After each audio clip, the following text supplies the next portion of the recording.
ज्योतिषाचार्य हंसराज का नमस्कार। आज ज्योतिष शास्त्र में हम सुखी दाम्पत्य जीवन के बारे में बात करेंगे।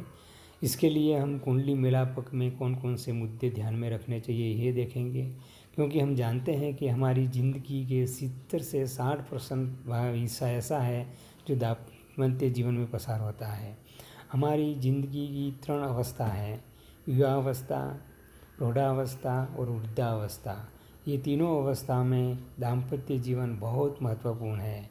कुंडली मेलाप समय में हमें पहला मुद्दा शारीरिक सज्जता के लिए देखना चाहिए। एक दूसरे के लगनेश या लग्न ऊपर पाप ग्रह नहीं आना चाहिए, या अष्टमेश, षष्ठेश या 12वें भाव का स्वामी नहीं आना चाहिए। हम कई बार ऐसा देखते हैं कि शादी के बाद दोनों की तबीयत सही नहीं रहती या किसी एक की तबीयत सही नहीं रहती। इसकी वजह यही है। दूसरा मुद्दा है जातीयता। जातीयता के लिए हमें शुक्र, चंद्र और मंगल देखना चाहिए। शुक्र और चंद्र प्रेम के प्रतीक है, सुंदरता के प्रतीक है। उसमें अगर मंगल मिलता है तो बहुत शारीरिक आकर्षण रहता है। इसलिए एक लड़की या लड़की की कुंडली के में शुक्र पर मंगल या चंद्र है तो दोनों में बहुत सारा आकर्षण रहेगा और तालमेल रहेगा और शारीरिक जीवन में बहुत संतुष्ट रहेगा। इसलिए ये मुद्दा बहुत ज़रूरी है। और तीसरा मुद्दा है मानसिक सज्जता। मानसिक सज्जता के लिए हमें चंद्र देखना चाहिए, क्योंकि मानसिक तालमेल नहीं है तो एक दूसरों की ज़िंदगी नरक के समान रहेगी। मानसिक तालमेल के लिए चंद्र पीड़ित नहीं होना चाहिए। अगर चंद्र ऊपर शनि, राहु, केतु जैसे पाप ग्रह आएंगे तो दोनों में तालमेल नहीं रहेगा और मानसिक तालमेल के अभाव से हमेशा वो झगड़ते रहेंगे। कोई न कोई छोटी छोटी बातों पे गैर समझ में वो रहेंगे और नरक जैसी ज़िंदगी जिएंगे।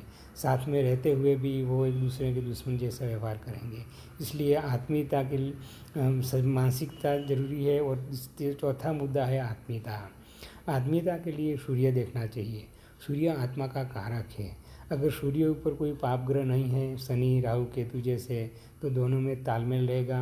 आत्मीयता माना एक दूसरे के दर्द को समझना, क्योंकि लग्न जीवन की सही शुरुआत 40 के बाद होती है और आत्मीयता की ज़रूरत प्रौढ़ावस्था के बाद वृद्धावस्था में पड़ती है। वृद्धावस्था में अगर एक दूसरों को समझ सकेंगे, एक दूसरों की पीड़ा को समझेंगे तो आत्मीयता का ख्याल आएगा।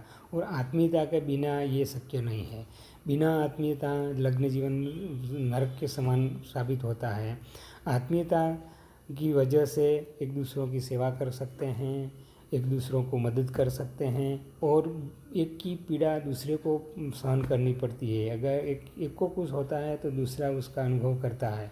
इसे कहते हैं आत्मीयता। और वो इसके लिए सूर्य बहुत शुभ होना ज़रूरी है।